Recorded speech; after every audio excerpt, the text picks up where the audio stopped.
இன்னைக்கு நம்ம Chinese street ஃபுட்டில் என்ன சாப்பிட்டோங்கிறத கடைசியாக பார்க்கலாம். காலையில் எந்திரிச்சதும் காஃபி தான் போட்டேன். ரெசிபி பார்க்கலாமா? 1 table spoon coffee powder, 1 table spoon sugar, 2 table spoon தண்ணி ஆட் பண்ணி நல்லா பிளெண்ட் பண்ணிக்கிட்டேன். இப்போது ஒரு கப்பில் வந்துட்டு சாக்லேட் சிரப், கொஞ்சமாக ஐஸ் க்யூப்ஸ், 3/4 கப் வந்துட்டு பால் ஆட் பண்ணிவிட்டு மேலே வந்து பிளெண்ட் பண்ணி வச்ச காஃபியை வந்துட்டு ஆட் பண்ணிக்கிட்டேன்.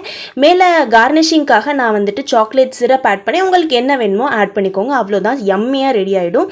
இந்த பிரெட் எப்படி செஞ்சேன்னு பார்க்கலாமா? முன்னாடியே ஈஸ்ட் ஆட் பண்ணி ஃப்ளோர் பிசைஞ்சு வச்சாச்சு. அவனை நல்லா தட்டையாக தட்டிக்கிட்டு ஆயில் பேக்கடு வந்துட்டு கார்லிக், அதுக்கப்புறமாட்டிக்கு பட்டர், கொரியாண்டர், சால்ட் ஆட் பண்ணி நல்லா ஸ்ப்ரெட் பண்ணி மேலே தூருன சீஸ் போட்டுட்டு நல்லா ஸ்கொயர் ஷேப்பில் கட் பண்ணி டின்னில் வச்சு பேக் பண்ணி எடுத்து யம்மியாக ரெடி ஆயிடுச்சு. ஃபுல் வீடியோ பார்க்குறதுக்கு முன்னாடி மறக்காமல் இந்த வீடியோ பிடிச்சிருந்தா லைக் பண்ணிவிட்டு சேனலை சப்ஸ்கிரைப் பண்ணிடுங்க. இன்றைக்கி நம்ம சைனீஸ் ரெஸ்டாரண்ட்டில் வந்துட்டு spicy oil baked meat ball with white egg தான் வந்து சாப்பிட வந்திருந்தோம். எவ்வளோ எம்மியாக இருக்குது பார்த்தீங்களா பார்க்குறதுக்கே. உங்களுக்கு 3ல் எது ஃபேவர்னு கமெண்ட் பண்ணுங்கள்.